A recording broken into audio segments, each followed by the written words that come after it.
Hello dear friends, welcome to my YouTube channel Mukesh English. In this video, I'm going to talk about Bob Dylan's Nobel Prize Acceptance Speech Nobel Prize Lecture 2016. If you have not yet subscribed the channel, please do subscribe, click on like button and write in the comment box. Let's know briefly about Robert Dylan, Bob Dylan. Robert Dylan is an American singer, songwriter. He is often regarded as one of the greatest songwriters of all time. Dylan has been a major figure in popular culture during a career spanning more than 60 years. Much of his most celebrated work dates from the 1960s when songs such as Blowing in the Wind, The Times They Are Changing became anthems for the civil rights and the anti war movements. His lyrics during this period incorporated a range of political, social, philosophical, and literary influences, defying pop music conventions. Since 1994, Bob Dylan has published 8 books of drawings and paintings, and his work has been exhibited in the major art galleries. He has sold more than 125 records, making him one of the best selling musicians of all the time. He has received numerous awards, including the Presidential Medal of Freedom, 10 Grammy Awards, a Golden Globe Award, an Academy Award. The Pulitzer Prize Board in 2008 awarded him a special citation for his profound impact on popular music and American culture, marked by lyrical compositions of extraordinary poetic power. In 2016, Bob Dylan was awarded the Nobel Prize in Literature for having created a new poetic expressions within the great American song tradition. I repeat, in 2016, Bob Dylan was awarded the Nobel Prize in Literature. Why? For having created a new poetic expressions within the great American song tradition. Bob Dylan greeted the members of the Swedish Academy and to all the other distinguished guests in attendance.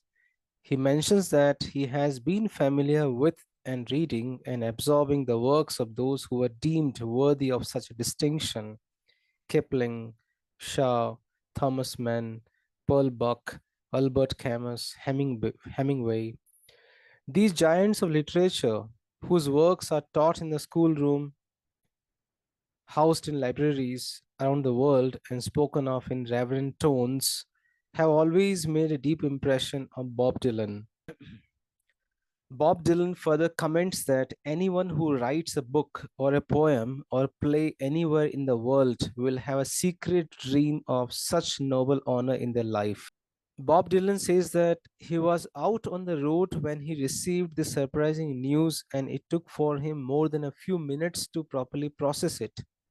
He was very much influenced by William Shakespeare, and he started to think about William Shakespeare, a great literary figure. He would reckon the thought of himself as a dramatist. Speaking about Shakespeare, Bob Dylan says that Shakespeare's words were written for the stage. They were meant to be spoken, not read. While writing Hamlet, Shakespeare would have thought a lot of different things like about actors' roles, stage. Bob Dylan says that Shakespeare's creative vision and ambitions were no doubt at the forefront of his mind, but there were also more mundane matters to consider and deal with. So he says that, is the financing in place? Are there enough good seats for my patrons? Where am I going to get a human skull?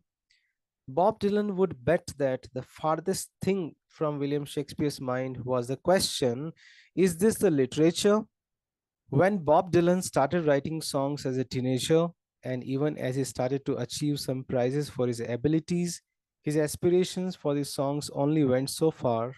He thought they could be heard in coffee houses or bars, or maybe later in places like Carnegie Hall or the London Palladium.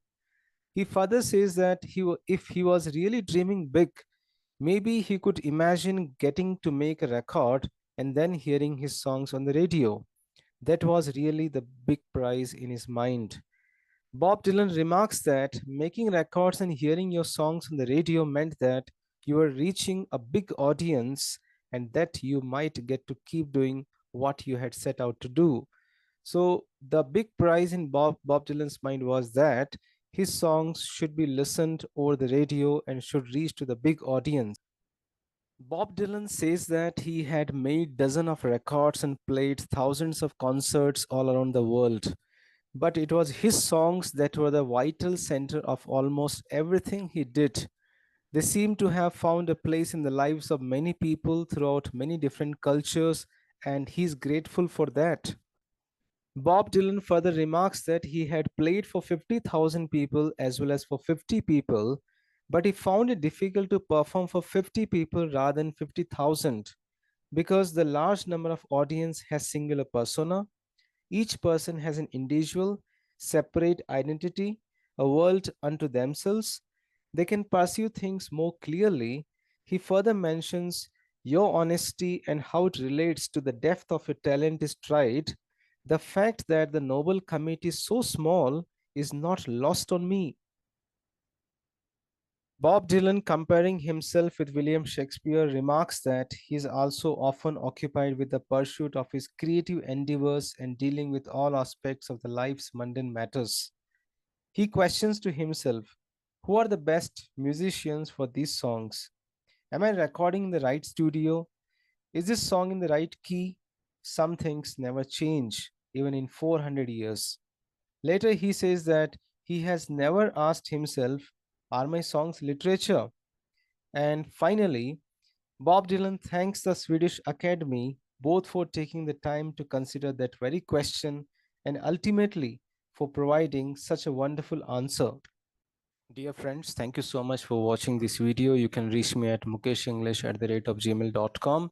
Please do subscribe the channel, click on the like button for more videos on literature, workbook, pronunciation, grammar, communication skills, presentation skills, interview skills. Stay in tune with Mukesh English. Thank you once again.